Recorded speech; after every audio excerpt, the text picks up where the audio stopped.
Hanel Ella, directeur du pôle finance Crédit du Maroc. Je suis née à Casablanca, j'ai grandi à Casablanca, mais je suis à moitié de Kolia, à moitié berbère. Je suis la cadette d'une fratrie de 4 enfants, j'ai 2 sœurs et un frère. J'adore lire, mais je l'ai découvert à l'âge adulte. J'aime beaucoup lire les romans qui parlent de tolérance, de courage, de différence.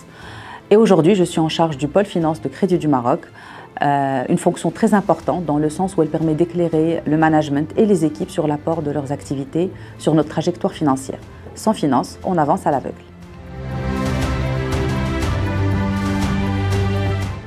J'ai eu mon bac au lycée mythique Chaoukri de Casablanca. Je suis actuaire diplômée de l'INSEA à Rabat.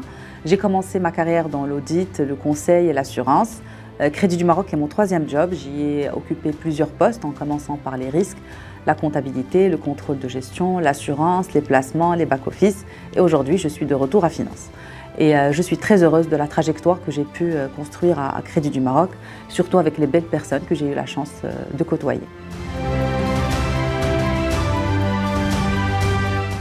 Je n'ai jamais eu de difficultés particulières en tant que femme. Mon père a 3 filles et depuis notre plus jeune âge, il a toujours fait en sorte de nous inculquer la force et la résistance nécessaires pour faire face à la vie. Il disait toujours c'est la vie, il faut faire avec. Et donc j'ai toujours avancé sans trop réfléchir.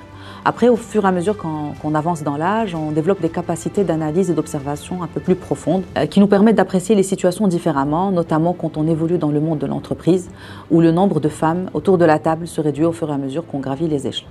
Alors cette différence, on la gère de 2 manières. Donc soit on commence à douter, on se fait petite, soit on prend notre courage à 2 mains et on avance la tête haute. Alors tout d'abord, rendre fiers mes parents. Être une cadette, c'est pas simple et la cadette doit toujours faire en sorte d'être la meilleure. Ensuite, c'est rendre fiers mon mari et mes enfants. Donc je suis une maman de 3 enfants. J'aimerais bien qu'ils voient un bon exemple en moi et en ma trajectoire professionnelle et personnelle. Et ensuite, c'est apporter de la valeur. C'est mon principal défi. J'aimerais bien apporter de la valeur à mes équipes, à mes amis, à mes collègues. Et je pense que c'est vraiment bien de pouvoir apporter à chaque fois quelque chose de positif. Alors je retiens 2 événements dont je suis vraiment fière dans ma trajectoire professionnelle. D'abord mon parcours de prépa. J'ai fait les premières promotions de prépa physique chimie au Maroc et les réussir ce n'était pas donné. Ensuite mon poste de directeur contrôle gestion que j'ai réussi à avoir en 2015. Mon premier poste de management et j'en suis vraiment très fière. Ce qui me guide au quotidien, c'est de faire ce qui est juste et bon, de mon point de vue, et je suis convaincue que le reste suivra. C'est plus facile à dire qu'à faire, ça demande beaucoup de courage, mais je m'y efforce au quotidien pour pouvoir avancer dans la sérénité. Alors j'ai beaucoup lu sur le sujet équilibre vie pro, vie perso, surtout que j'ai toujours été consumée par mon sentiment de culpabilité en tant que maman. Finalement, j'ai réussi à me faire ma petite idée qui me va et surtout me soulage.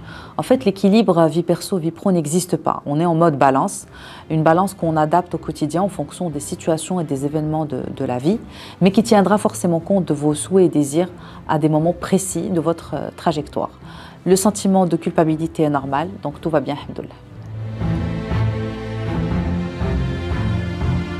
Croyez en vous, suivez votre instinct, ça sera votre meilleur guide et surtout, prenez soin de vous.